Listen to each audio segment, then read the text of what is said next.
Good afternoon, बैठ जाओ। जब संख्या तो ठीक ठाक है।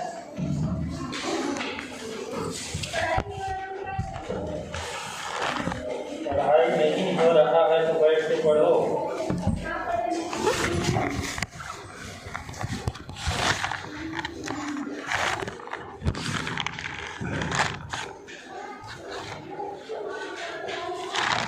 प्लेटो के आदर्श राज्य की आलोचना।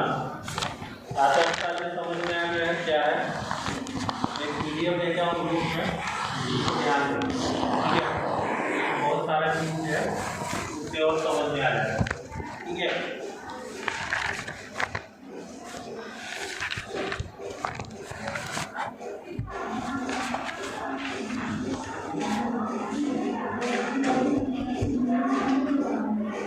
प्लेटो के आदर्श राज्य की आलोचना।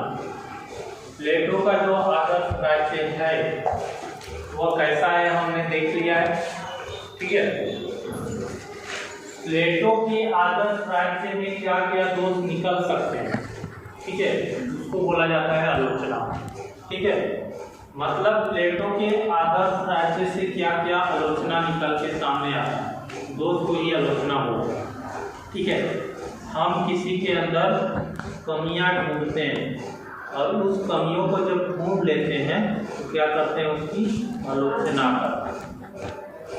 ठीक है, आपके मान लो बाई एग्जाम्पल किसी को बोल रहे हो, लड़की लोग बोल रहे हो कि वो मेरा मेकअप ले ली। ठीक है, वो मेरा मेकअप ले ली, वो अच्छी लड़की नहीं है। ये क्या किए तुम लोग? आलोचना किए। ठीक है, उसकी कमियों को ढूंढ के हम लोग क्या करते हैं, उसकी आलोचना करते हैं। और राजनीति में कमी नहीं है फिर भी उसका कमी ढूंढते हैं, फिर भी उसका आलोचना करते हैं। ठीक है, प्लेटो की आदर्श राज्य की आलोचना। इसमें पहला दिया है, प्लेटो के आदर्श राज्य की धारणा ऐतिहासिक तथ्यों पर आधारित नहीं है, यह केवल कल्पना है और इस प्रकार का राज्य न तो पृथ्वी पर था और न होगा। प्लेटो ने स्वयं स्वीकार किया है कि राज्य शब्द को बनाया गया है क्योंकि मेरा पढ़ा दिए शायद, पढ़ा न्याय पढ़ाना करते हो गया है आलोचना। न्याय पढ़ाना है जी।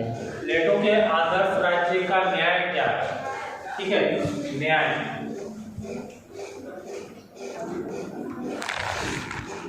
प्लेटो का जो आदर्श राज्य होगा उसमें न्याय व्यवस्था कैसी होगी? ठीक है, आज के डेट में आजकल न्याय शब्द का प्रयोग कानून के आधार पर न्यायाधीश द्वारा किए गए निर्णय हेतु किया जाता है, किंतु प्लेटो के न्याय शब्द का वही अर्थ है जो वह नैतिकता शब्द से समझता है। यह एक आदत है जो मानव को अपनी इच्छा अथवा तथाकथित के अनुसार कार्य करने से रोकती है और उसे ऐसा नहीं करना चाहिए। यही न्याय है। प्लेटो जो है, प्लेटो का आदर्श राज्य कल्पना के आधारित है, ये हम जानते हैं।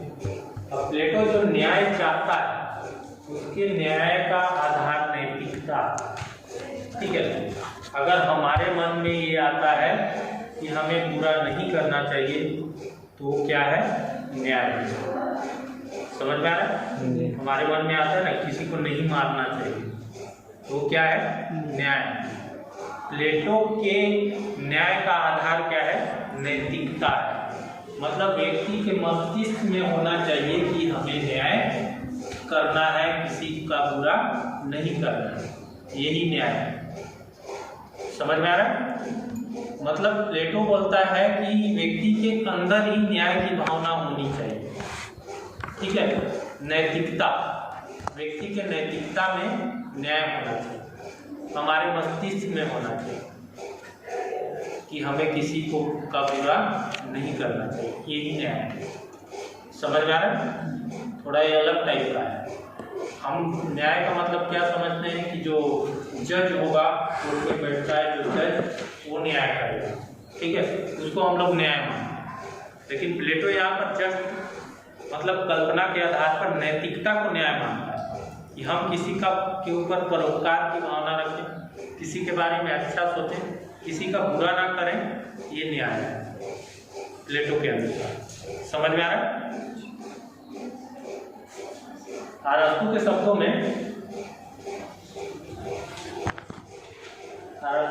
में न्याय हुआ संपूर्ण सद्गुण है जो हम एक दूसरे के साथ अपने व्यवहार में प्रदर्शित करते हैं। अरस्तु बोलता है कि न्याय वह सद्गुण है जो हम एक दूसरे के साथ अपने व्यवहार में प्रदर्शित करते हैं। अरस्तु बोलता है कि न्याय हमारे जो व्यवहार में अगर किसी के प्रति परोपकार की भावना झलकती है हमारे व्यवहार में, ये क्या है? न्याय। हम किसी के बारे में क्या सोचते हैं? अच्छा सोचते हैं, परोपकारी सोचते हैं, ठीक है, कि वो बहुत अच्छे पद पे चला जाए, अच्छा नौकरी करे, अच्छा रहे। ये क्या है? न्याय, प्लेटो के अनुसार। समझ में आ रहा है? प्लेटो के आदर्श राज्य का न्याय। बार्कर के शब्दों में अरस्तु ने कहा, दूसरा बार्कर के शब्दों में प्लेटो का न्याय एक कानूनी विषय नहीं, प्लेटो का न्याय कोई पुस्तक में लिखा गया कानून नहीं है, ठीक है, और यह कानूनी अधिकारों व कर्तव्यों की बाहरी योजना से संबंध है। यह कानूनीकरण के क्षेत्र में नहीं आता, अपितु इसका संबंध सामाजिक नैतिकता से है, मतलब नैतिकता से। इसका संबंध कोई कानून से नहीं, इसके न्याय का, इसका संबंध किससे? सामाजिक नैतिकता। अगर हम किसी का परोपकार चाहते हैं, किसी का भला चाहते हैं, किसी को चाहते हैं कि वो अच्छे पद पे चला जाए, वो अच्छे से रहे, तो ये क्या है? न्याय, सामाजिक न्याय, ठीक है, इसको बोला जाता है न्याय। ऐसा कौन बोलते हैं? बार्कर। ये प्लेटो के न्याय का अर्थ था, ठीक है, समझ में आ रहा है? न्याय का प्लेटो न्याय का अर्थ किससे लगाता है? नैतिकता, ठीक है, परोपकार।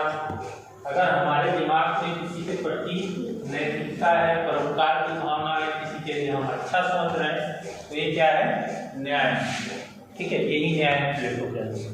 समझ में आ रहा है? क्लियर है? इसमें कोई डाउट नहीं है? मुँह से आवाज निकलेगा? नहीं निकलेगा?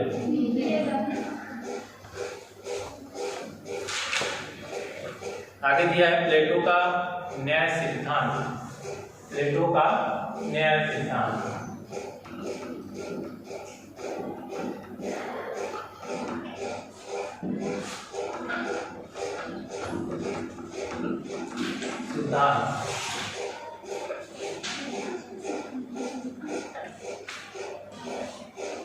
प्लेटो के चिंतन का मुख्य विषय न्याय है।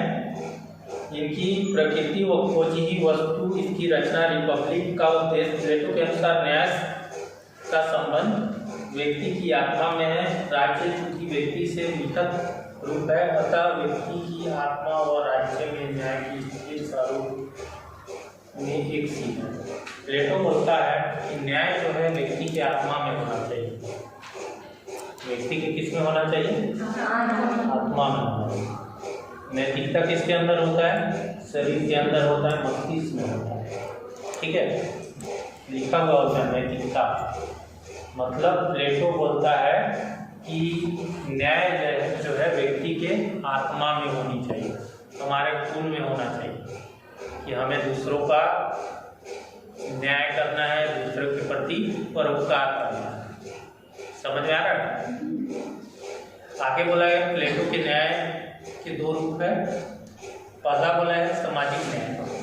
प्रोफेसर बार्कर के शब्दों में समाज में अनेक प्रकार के लोग होते हैं, जैसे शासक, सैनिक और उत्पादक। एक दूसरे की जरूरतों को पूरा करने हेतु वे संगठित हुए हैं और एक समाज में संगठित होकर एक स्वर धर्म का पालन कर उन्होंने समाज को एक ऐसी इकाई बनाई है जो पूर्ण है, क्योंकि वह संपूर्ण मानव मानस की उपज और उसी की परछाई है।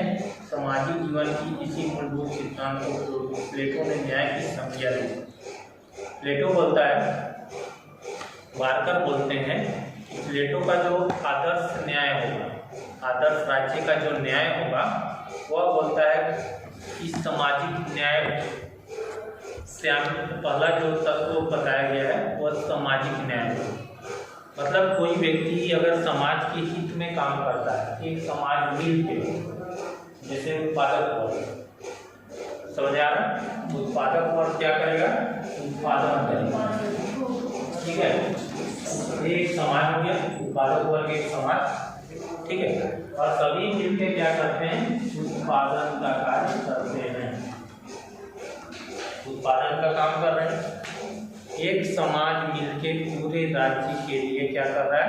उत्पादन कर रहा है। जो भौतिक सामग्री की आवश्यकता है, तो खाना, सब्जी, आपका जो भी मूलभूत आवश्यकता है, उसका उत्पादन एक किसान कर रहा है, एक समाज कर रहा है, एक वर्ग कर रहा है।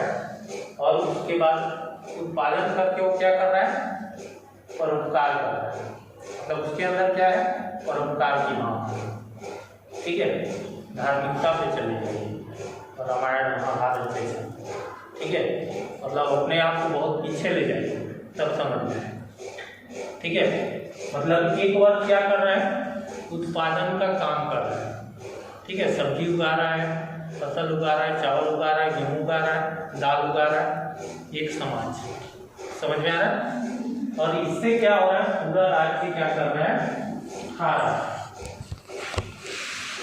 पूरे राज्य की आवश्यकता की क्या हो रही है? पूर्ति हो रही है, ठीक है। और ये क्या कर रहा है? परोपकार की भावना को लेकर उत्पादन कार्य में लगा हुआ है। परोपकार की भावना है, नैतिकता की भावना है, ठीक है।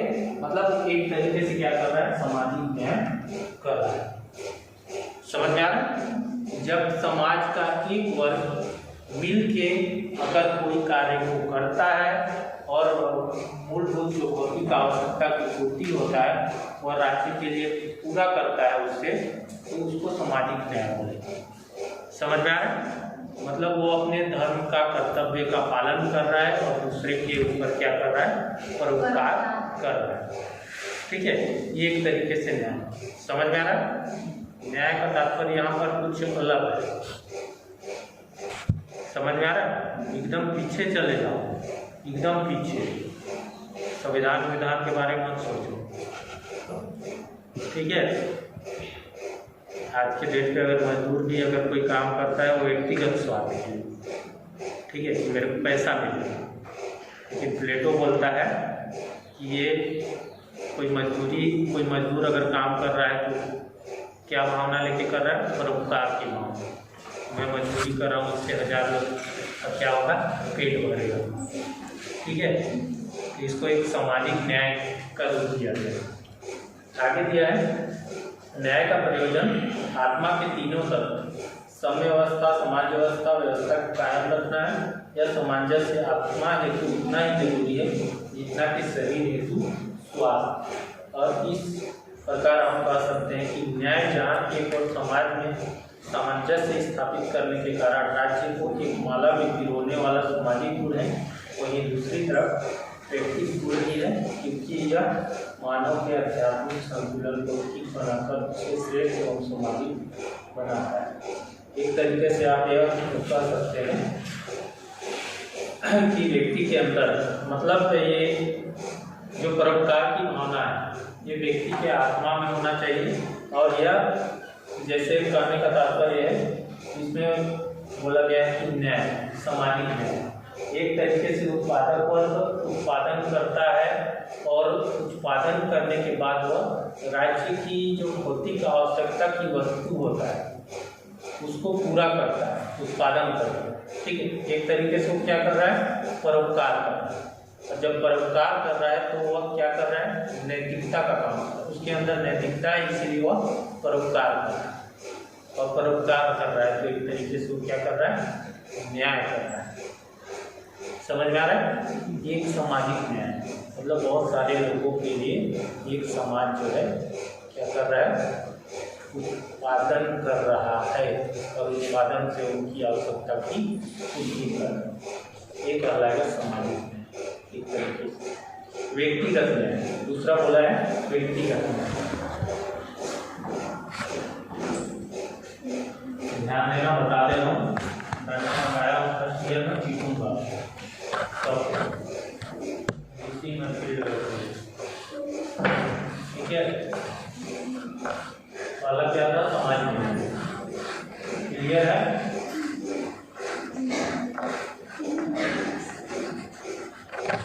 दूसरा क्या है?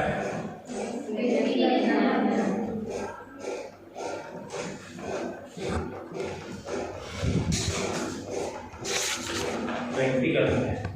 ठीक है।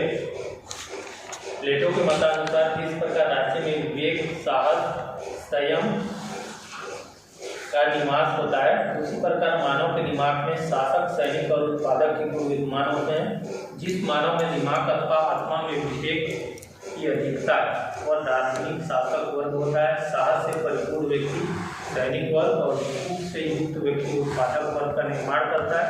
उपयुक्त तीनों वर्गों का आपसी सीमा में रहकर कार्य करना ही व्यक्तिगत न्याय है। मतलब करने का तात्पर्य है कि प्लेटो क्या बोलता है कि एक व्यक्ति में क्या होता है,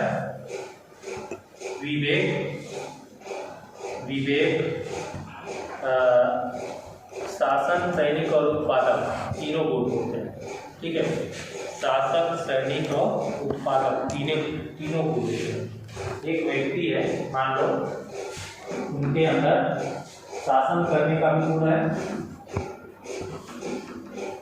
सैनिक का भी गुण है, दूसरा उत्पादन करने का भी गुण है एक व्यक्ति के अंदर। ठीक है। लेकिन इसमें जिस व्यक्ति के पास विवेक और बुद्धिमान अधिक है वह क्या करेगा, शासन करेगा। जिसके पास ताकत ज्यादा है वो क्या करेगा, सुरक्षा करेगा। और जिसके पास भूख है, ठीक है, मतलब जिसके पास भूख है या फिर जो भूखा व्यक्ति है जो उत्पादन का निर्माण कर सकता है, ऐसे व्यक्ति को क्या रखेंगे, मजदूर वर्ग उत्पादक। ठीक है। अब इन तीनों का जो कर्तव्य होगा, शासक वर्ग का क्या कर्तव्य है, शासन करना। सैनिक वर्ग का क्या कर्तव्य है, उत्पादक वर्ग का क्या काम है, उत्पादन। और ये तीनों का अपना अपना काम करना व्यक्तिगत न्याय कहलाता है। ये केवल उत्पादन का काम करेगा, सैनिक केवल सुरक्षा का काम करेगा, शासक केवल शासन करेगा। ये अपना अपना काम करना ही क्या है, व्यक्तिगत न्याय। समझ में आया? समझ में आया नहीं है? मतलब कोई भी व्यक्ति जो है, कोई भी वर्ग दूसरे वर्ग में के कार्यों के हस्ताक्षर नहीं करेगा, सभी अपना अपना कार्य करेंगे। ये क्या कहलाएगा, व्यक्तिगत न्याय कहलाएगा। समझ में आ रहा है? कि हम किसी के भी कार्य पे कोई हस्ताक्षर नहीं कर रहे, ये हमारा व्यक्तिगत न्याय है। समझ में आ रहा है? मतलब हम अपने कर्तव्य का पालन कर रहे हैं, किसी के कर्तव्य में, किसी के काम में दखल अंदाजी नहीं कर रहे हैं। तो इस प्रकार से हम क्या कर रहे हैं, व्यक्तिगत न्याय कर रहे हैं। क्लियर है? कोई डाउट नहीं है?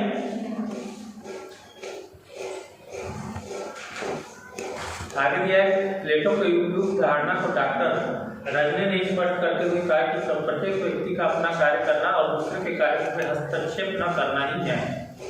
ठीक है। मतलब डॉक्टर रजने जो है वह इसकी व्याख्या करते हुए कहते हैं कि प्रत्येक व्यक्ति का कार्य यह है कि अपना कार्य करें और दूसरे का कार्य पे कोई हस्तक्षेप न करें। यही क्या है, व्यक्तिगत न्याय है। क्लियर है? कोई डाउट नहीं है? क्या चीज? डॉक्टर रजने क्या हुआ? डॉक्टर रजने बोलते हैं कि प्रत्येक व्यक्ति का अपना कार्य करना और दूसरे व्यक्ति के कार्यों पे हस्तक्षेप नहीं करना ही न्याय है। ठीक है। मतलब मजदूर वर्ग क्या करेगा, उत्पादन का केवल कार्य करेगा और सैनिक वर्ग में जाने का नहीं सोचेगा दूर दूर तक। ठीक है। तो सैनिक वर्ग जो है शासक वर्ग में जाने का नहीं सोचेगा। यही इनका व्यक्तिगत न्याय है। क्लियर है? प्लेटो के अनुसार इस सामाजिक न्याय के व्यक्तिगत न्याय की भी विशेषता या प्रत्येक तत्व अपने अपने कार्य करें और एक द्वारा सीमा को दोनों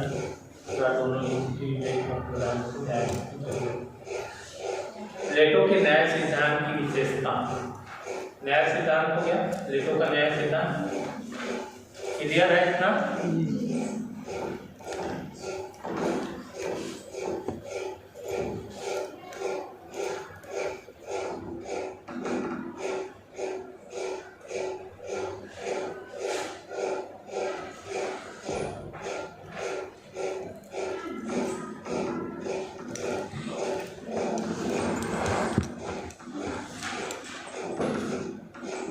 विशेषता प्लेटो के न्याय सिद्धांत की विशेषताएं।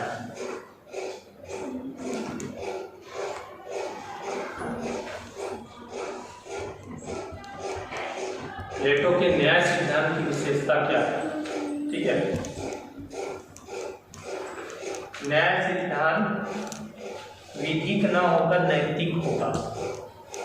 पहला दिया है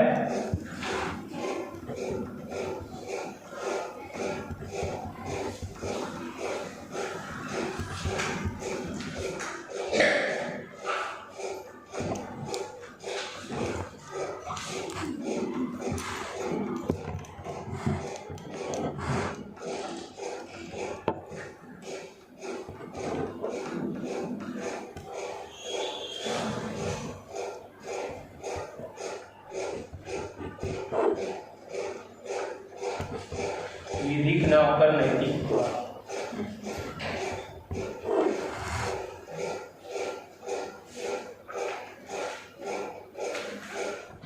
प्लेटो का न्याय सिद्धांत विधिक न होकर नैतिक होगा। विधिक मतलब क्या समझते हो? क्या समझते हो? ढंग से कर कोई बताएगा? विधिक मतलब विधिक समझ गया मतलब पूरा समझ जाओ है? अपने अंदर स्वार्थ लेके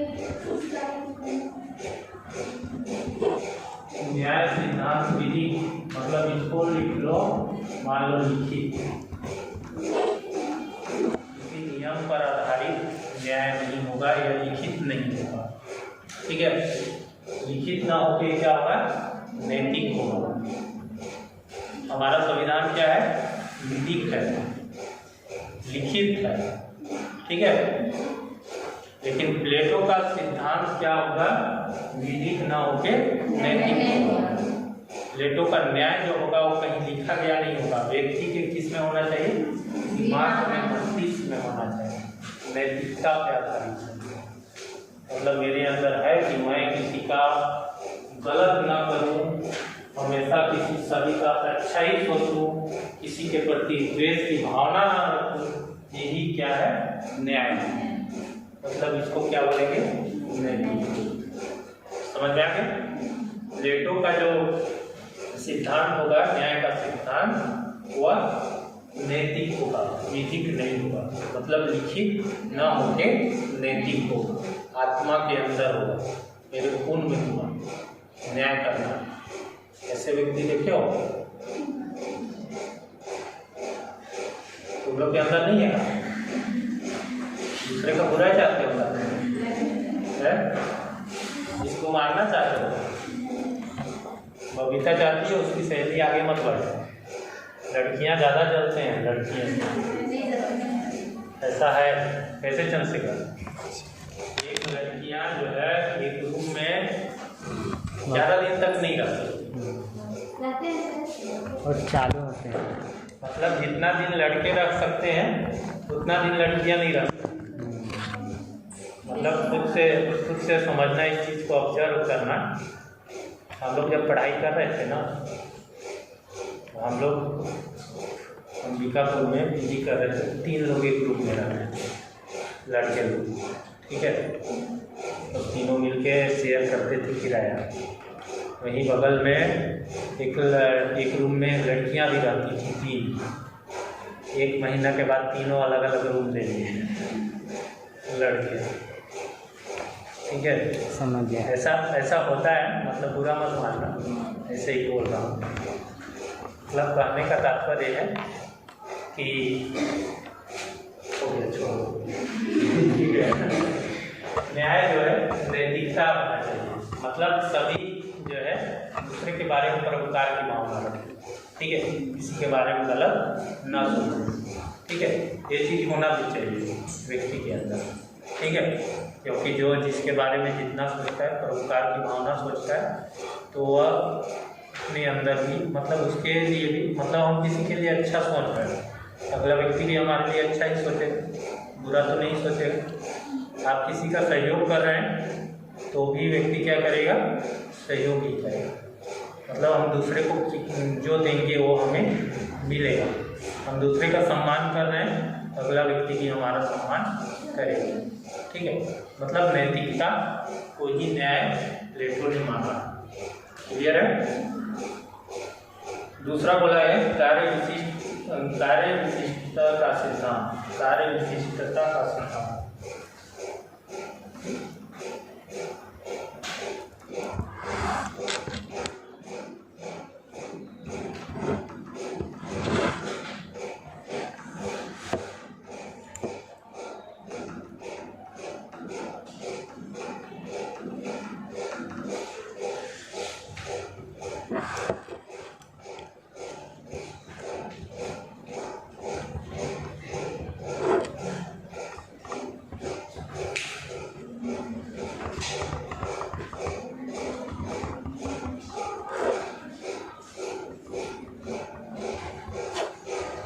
विशिष्टता का सिद्धांत, इसमें वही चीज आएगा जैसे मैंने बताया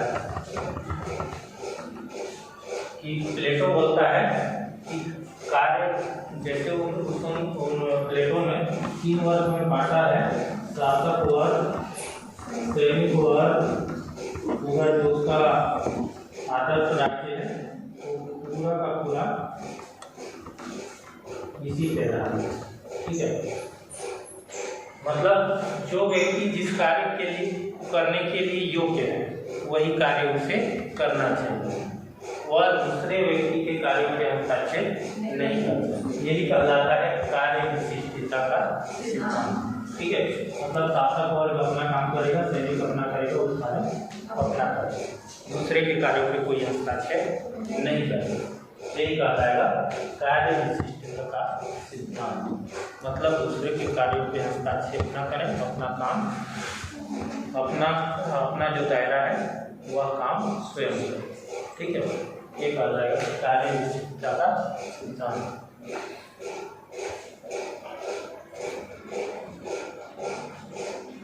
न्याय किसी बाह्य व्यवस्था के परिणाम स्वरूप न होकर आंतरिक प्रवृत्ति की अभिव्यक्ति। न्याय किसी लंबा न्याय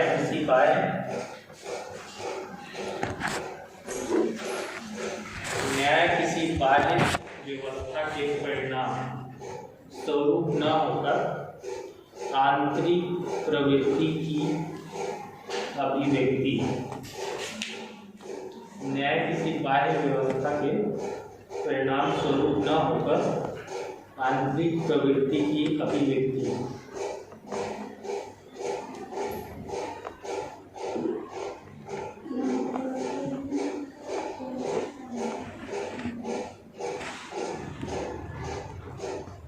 हो गया, न्याय किसी बाह्य व्यवस्था के परिणाम स्वरूप न होकर आंतरिक प्रवृत्ति की अभिव्यक्ति।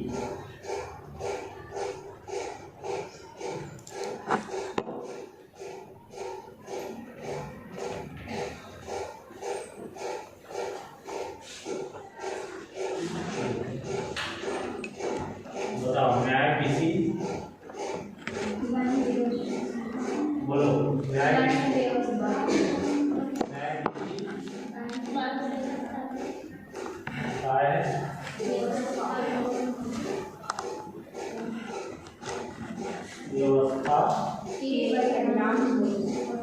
के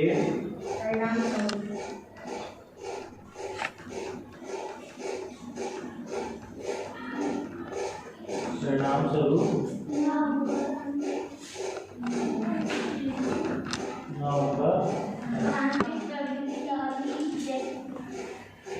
क्या?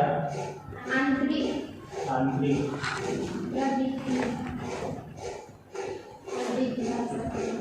आंतरिक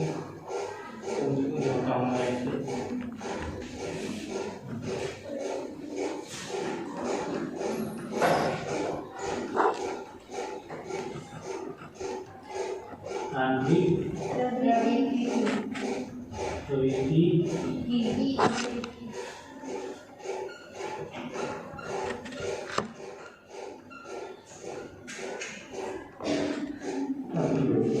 ठीक है।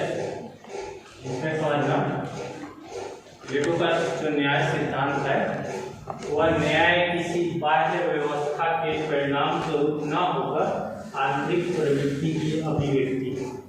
ठीक है, मतलब प्लेटो क्या बोलता है कि न्याय किसी बाह्य व्यवस्था, मतलब न्याय जो है किसी प्रकार का कोई लिखित व्यवस्था नहीं है, लिखित व्यवस्था का कोई परिणाम स्वरूप न होकर क्या है आंतरिक प्रवृत्ति, मतलब मन के अंदर नैतिक प्रवृत्ति। समझ में आ रहा? मतलब हम न्याय लिख रहे हैं, हमारा संविधान क्या है लिखित है, ठीक है, तो उसको क्या बोलेंगे बाह्य व्यवस्था, हमारे शरीर से बाहर का एक व्यवस्था है। ठीक है, तो प्लेटो का जो न्याय है वह बाह्य व्यवस्था का परिणाम स्वरूप न होके क्या है आंतरिक प्रवृत्ति की अभिव्यक्ति है, मतलब हमारे शरीर के अंदर की प्रवृत्ति का अभिव्यक्ति है, मतलब नैतिक हमारे अंदर, नैतिक का बाह्य प्रवृत्ति नहीं है, हमारे अंदर का प्रवृत्ति। ठीक है, मतलब प्लेटो बोलता है कि न्याय जो है, प्लेटो का न्याय जो है बाह्य व्यवस्था, मतलब किसी प्रकार के कोई लिखित संविधान नहीं है या लिखित कोई न्याय नहीं है, बल्कि यह क्या है लिखित व्यवस्था का कोई परिणाम न होके आंतरिक प्रवृत्ति की अभिव्यक्ति, मतलब हमारे अंदर की प्रवृत्ति अभिव्यक्ति प्लेटो का न्याय। समझ में आ रहा है? मतलब प्लेटो बोलता है कि न्याय जो है किसी लिखित संविधान की का स्वरूप न होके, परिणाम स्वरूप न होके हमारे मन के अंदर का क्या है आंतरिक, यानी कि हमारे अंदर का प्रवृत्ति की अभिव्यक्ति हमारे अंदर, यानी कि नैतिकता की बात। न्याय किसी बाह्य व्यक्ति का परिणाम स्वरूप नहीं है, ये हमारे अंदर की। समझ आ गया? क्लियर है? मतलब ये नैतिकता की बात करता है, किसी प्रकार की कोई लिखित न्याय की बात नहीं करता। समझ में आ रहा है? क्लियर है ये? इस पे कोई डाउट नहीं है? बताना, कल मैं पूछूंगा, डंडा लेके दिया। ठीक है, क्लियर है चंद्रशेखर? समझ में आ रहा है? तुम्हारा क्या नाम है? विजय। क्या? विनय? विजय। विनय कुमार। विजय। तुम्हारा जी? कमलेश यादव। समझ में आ रहा है?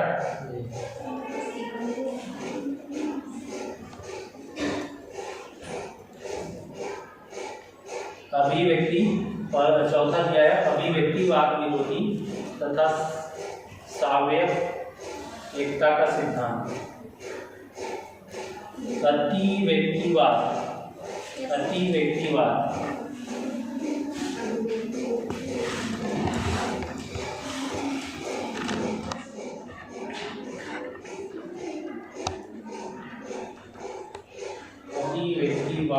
विरोधी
प्लेटो बोलता है कि न्याय का सिद्धांत जो है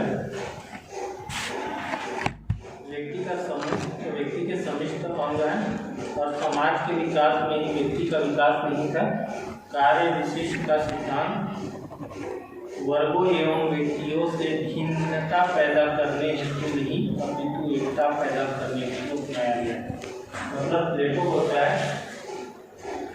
बोलता है अति व्यक्तिवाद विरोधी सापेक्ष एकता का सिद्धांत। मतलब प्लेटो बोलता है कि मैंने जो वर्ग में राज्य को जो है 3 वर्गों में बांटा, वह जो है किसी का विरोध करने के लिए नहीं बांटा है, बल्कि यह व्यक्तियों के विकास के लिए एकता पैदा करने के लिए बांटा है। ठीक है, ऐसा हो जाए। मतलब प्लेटो ने जो 3 उत्पादक वर्ग, सैनिक वर्ग और शासक वर्ग जो बांटा है प्लेटो, उसमें बोलता है प्लेटो कि मैंने जो 3 वर्गों में राज्य का विभाजन किया है, इसका उद्देश्य यह नहीं है कि मैं जो है तीनों में विरोधी पैदा करूं।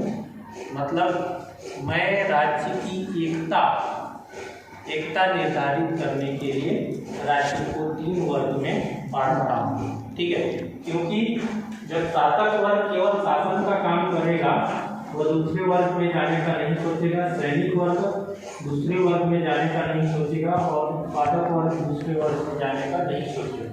तो तीनों में क्या होगा? लड़ाई नहीं होगी, और लड़ाई जब नहीं होगी तो राज्य में क्या होगा? एकता होगी। ठीक है, इस प्रकार प्लेटो बोलता है कि अति व्यक्तिवाद विरोधी तथा सापेक्ष एकता का सिद्धांत वह जो है तीनों वर्गों में विरोध पैदा नहीं करना चाहता, बल्कि वह तीनों वर्गों में एकता पैदा करना चाहता है। ठीक है, दार्शनिक शासन दार्शनिक शासन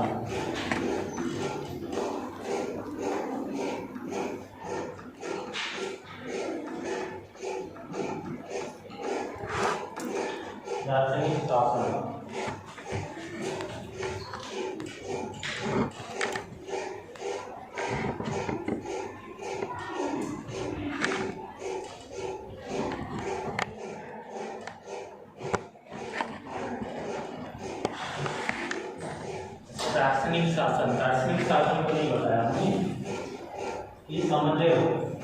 बता दिया। प्लेटो क्या चाहता है अपने राज्य में? दार्शनिक शासन चाहता है। दार्शनिक शासन करने का तात्पर्य है कि व्यक्ति के अंदर क्या हो? लोभ की भावना ना हो, हमेशा उसके अंदर परोपकार की भावना हो। मतलब वो क्या चाहता है कि एक जो राजा होगा उसके अंदर लोभ की भावना ना होगा, और ना वह मतलब सभी चीज़ों से उसके मोह माया से क्या चाहता है कि जो राजा होगा वो सभी प्रकार के मोह माया प्रेम से क्या होगा? वह वंचित होगा। उसका काम क्या होगा? केवल और केवल शासन करना। ठीक है, मतलब केवल और केवल उसका काम शासन करना होगा। वह शादी भी नहीं कर सकता, उसके बच्चे भी नहीं हो सकते, और हमेशा उसके अंदर क्या रहेगा? परोपकार की भावना। मतलब वह उसके अंदर छल कपट लोभ की भावना नहीं होगी। ठीक है, ऐसे राजा को क्या बोलता है प्लेटो? दार्शनिक राजा। ठीक है, इसके लिए एक शब्द का प्रयोग किया गया है, दार्शनिक राजा। प्लेटो का मानना है, प्लेटो के न्याय सिद्धांत में, कि जो राजा होगा वह दार्शनिक शासक होगा। ठीक है, मतलब जो राजा होगा वह दार्शनिक शासक होगा। वह जब शासन करेगा, ये शासक है, ठीक है, दार्शनिक शासक होगा। कहने का तात्पर्य है कि वह उसके अंदर किसी प्रकार का छल कपट की भावना नहीं होगी। उसके अंदर होगी तो केवल विवेक की, निस्वार्थ और कर्तव्य प्राणता का गुण उसके हाथों में होगा, निहित होगा, और वह दूसरे का हमेशा परोपकार करेगा।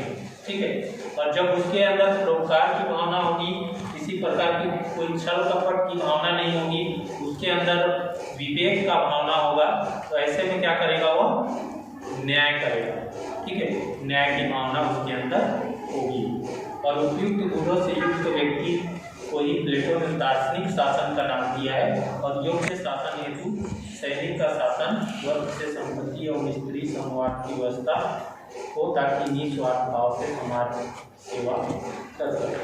तब एक शासक जो होगा उसको शादी करने से भी रोक देता है प्लेटो, ठीक है, कि वो शादी भी नहीं कर सकता। अगर वो शादी करेगा उसके बच्चे होंगे तो क्या उसके अंदर क्या आएगा, लोभ की भावना आएगी, ठीक है, तो मैं अपने बच्चों के लिए पैसा जमा करूँ, ठीक है। हमारे यहाँ के प्रधानमंत्री या जो मुख्यमंत्री होंगे या विधायक भी बन जाता है, सरपंच भी बन जाता है, वो 3 पीढ़ी के लिए अपना पैसा इकट्ठा कर लेता है, ठीक है, 3 पीढ़ी उसका आराम से खाता है, ठीक है। ऐसा व्यक्ति प्लेटो बोलता है कि न्याय नहीं कर सकता, इसीलिए उसको क्या करता है प्लेटो, राजा को शादी करने से भी रोक देता है। तुम्हारा इच्छा ही समाप्त हो जाए, तुम्हारे पास कुछ हो ही नहीं ताकि तुम जनता का पैसा न खाओ, ठीक है, तुम्हारे अंदर परोपकार की भावना, समझ रहा है। ऐसा शासन हो सकता है आज के, चंद्रशेखर तो बोला हो सकता है, चंद्रशेखर का शादी मत करो, ठीक है, केवल परोपकार की भावना रखेगा। दार्शनिक शासन हो गया, इतना क्लियर है। न्याय सिद्धांत द्वारा व्यक्ति के अधिकारों का तुम कर्तव्यों पर करो। न्याय सिद्धांत द्वारा, लिखो 6वां, न्याय सिद्धांत द्वारा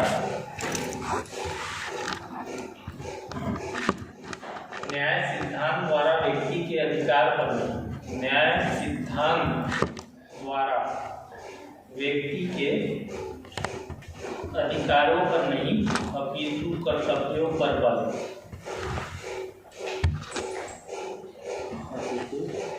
कर्तव्यों पर बल।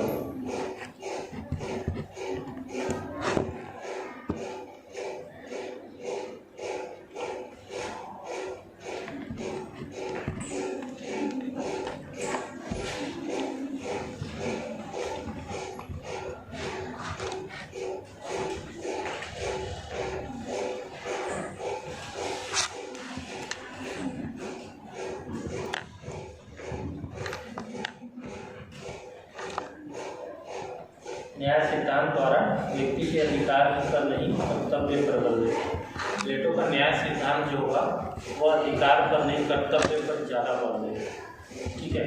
मेरा क्या अधिकार है उस पर बल नहीं देता है, बल्कि मेरा क्या कर्तव्य है उस पर ज़्यादा बल देता है, इसकी न्याय सिद्धांत, ठीक है। मतलब वो पाने पे नहीं देने पे ज़्यादा बल देता है, परोपकार पे ज़्यादा बल देता है। अधिकार मतलब हमें पाना, ठीक है, किसी चीज़ का कि हमारा क्या क्या अधिकार है, हम क्या क्या पा सकते हैं, ठीक है। प्लेटो का न्याय सिद्धांत क्या करता है, पाने के नहीं देने पे ज़्यादा बल देता है कि हम अपने दूसरे के प्रति कितना परोपकार की भावना रख सकते हैं, हम कितने को लाभ पहुंचा सकते हैं। मतलब व्यक्तिगत लाभ को छोड़कर प्लेटो क्या करता है, परोपकार की भावना रखता है। समझ में आ रहा है। तो व्यक्तिगत लाभ को महत्व ना देके वह परोपकार की भावना को ज़्यादा महत्व देते हैं, ठीक है। क्लियर है, क्लियर है पॉइंट। 7वां दिया है न्याय सामाजिक एकता का सिद्धांत।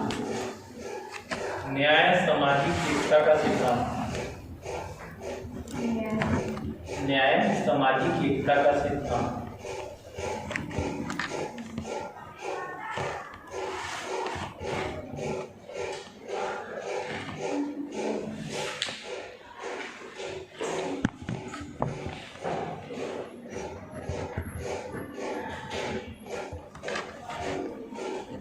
न्याय सामाजिक एकता का सिद्धांत।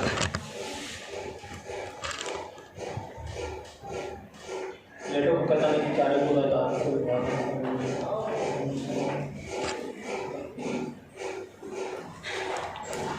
न्याय सामाजिक एकता का सिद्धांत। प्लेटो बोलता है ये जो 3 वर्ग में बांटा गया है, ठीक है। प्लेटो ये 3 वर्ग में जब राज्य को बांटता है तो ये बांटने का उद्देश्य जो है प्लेटो का, ये राज्य को नहीं बांटता है। उसके कहने का तात्पर्य है कि वह गुणों के आधार पर विभाजन नहीं करता है, वह समाज की एकता को ध्यान में रखकर विभाजन करता है।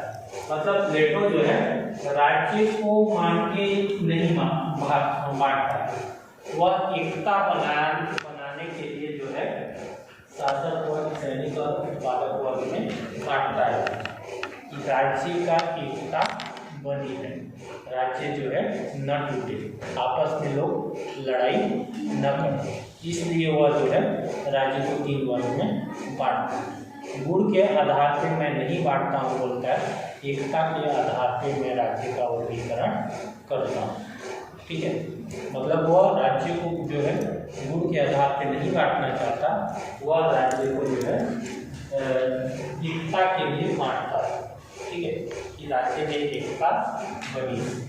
ठीक है, क्लियर है इतना, कोई डाउट नहीं है। इसकी आलोचना को कल देखिए। पंखा नहीं घूम रहा है कि लाइट कम है?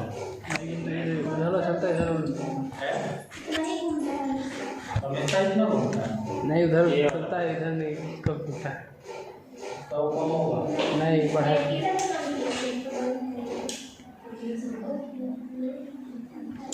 खत्म हो गया।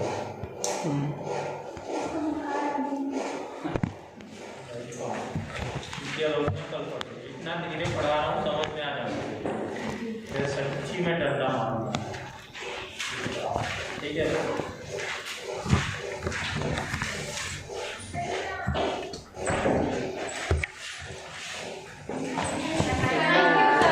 बनता बैठेगा बस पड़ता है खान लेती है।